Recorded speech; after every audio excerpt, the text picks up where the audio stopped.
My grandmother didn't say it until after, her voice flat over the thrum of the engine and the smoke curling out the cracked window. If they call your name, never answer. I wish I'd been born with it carved behind my teeth.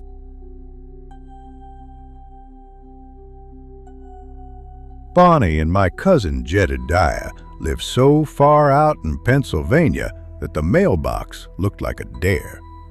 Jed and I were close, but our families tugged at each other, old arguments that had nothing to do with us, a thin wire of tension across holidays. When they finally said yes, we were just old enough to pretend we weren't afraid of the dark. We spent the first day bruising our palms on a cracked baseball and denting cans with BBs until the air did that early winter trick of smelling like iron and smoke. When I asked to stay out just a little longer, Aunt Bonnie looked at the sky and said, "Before dark."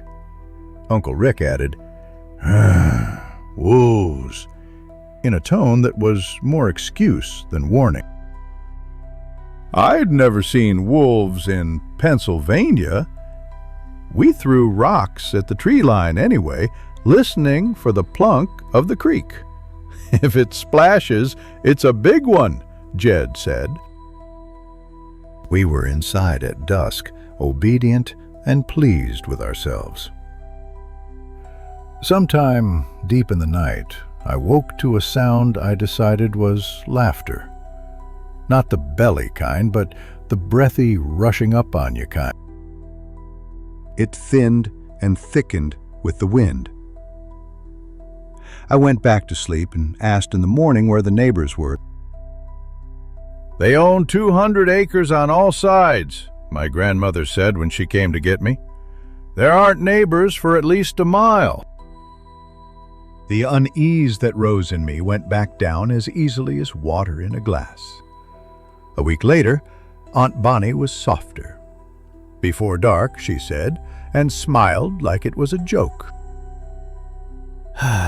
"Without question," she added, and it wasn't. By afternoon, a warm front muscled in, and with it came a fog that didn't drift so much as arrive. It deepened by the minute, swallowing fence posts, turning the field into a blank page.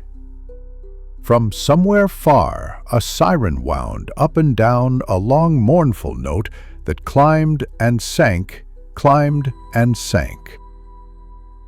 "No drive siren," Jed said. "People get turned around in this." Uncle Rick leaned out the door and barked, "You boys stay in the yard," in the same voice I'd heard him use when he grabbed rattlesnakes by the tail. The air tasted like damp metal. The fog made the porch light look sick. We were mid-inning when Jed said, "One last pitch." The ball was new, slick in my hand. I threw. He sent it sailing over my head into the white. The old rule, no woods blurred. In the same instant, my legs chose for me. I ran after it, blind to everything but the idea of not losing something new. I crossed the line where grass becomes leaf litter, where the smell changes from cold dirt to rotting sweetness. And the fog did what Uncle Rick had said it would. It turned the world into a room with no corners. At 15 feet, the trees were smudges. At 20, they were ideas. "Greg!" Jed shouted behind me, small and far. The siren moaned up and down. I moved slow, hands out, convinced I'd hear the tick of the ball against a branch or find it cupped in a fork of roots. 10 minutes became an hour's worth of heartbeat. "Greg!" Again that urgent strain from behind me, 6 o'clock. I pivoted toward it, grateful and a little humiliated. Then my name came again, soft, from ahead. Not Jed, not anything like Jed.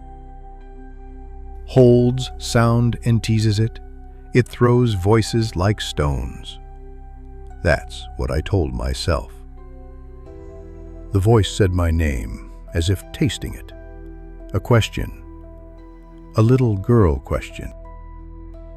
Hello, I called because I wanted to be found and also because I wanted to prove I wasn't. Leaves scraped somewhere close. A branch whispered and reset itself.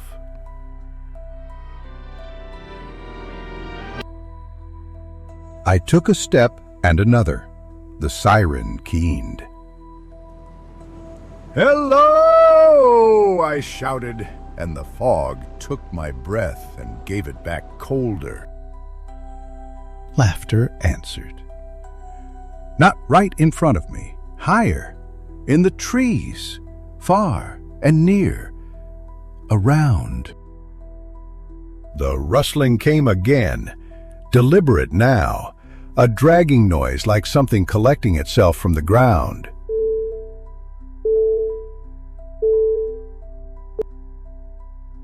"Greg?"